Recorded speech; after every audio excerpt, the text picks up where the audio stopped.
Marilyn Coton, je suis conseillère conjugale et familiale, je travaille au CIDFF, Centre d'information sur le droit des femmes et des familles, et je suis intervenante à Dialogue et Solidarité depuis 14 ans. Le deuil des aidants, c'est un deuil particulier parce qu'il fait suite à une période plus ou moins longue d'aidance, d'accompagnement d'un proche malade. Un proche malade, c'est quelqu'un qui va avoir besoin de soutien, d'accompagnement, mais aussi qui va avoir besoin de se rendre à des rendez-vous.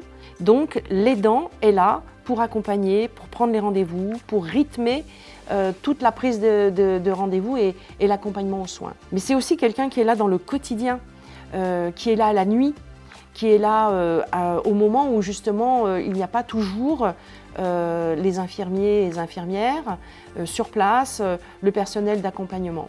C'est une personne aussi qui va dépasser aussi toutes ses limites.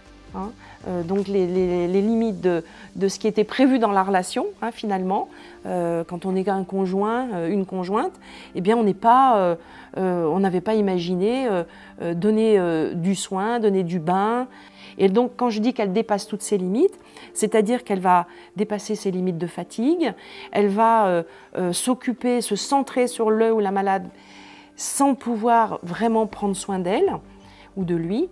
Et voilà, on entre dans une espèce d'engrenage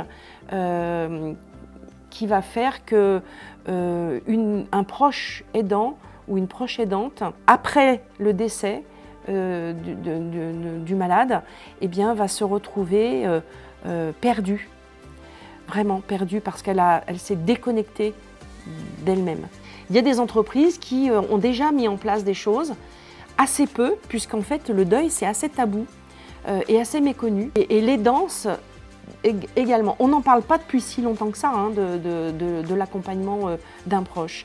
Les lois commencent à bouger et c'est une nécessité pour donner des possibilités et à l'entreprise et à la personne aidante de pouvoir aménager son poste. Quand on est un proche aidant, il y a une réalité, c'est qu'il y a souvent de l'isolement. Parce que quand on est centré sur les soins d'un proche, les rendez-vous, les examens, quand on est dans des rythmes et de sommeil et d'accompagnement, eh bien forcément le lien social se perd.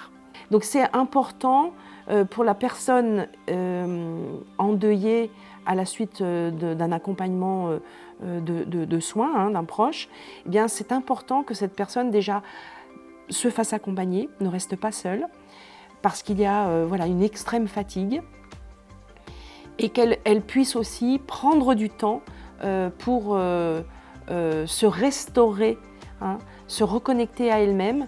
Elle a vraiment ce besoin-là. Prenons soin des personnes qui ont pris soin d'un malade ou d'une malade. Notre société a tout à y gagner, d'accompagner, de soutenir.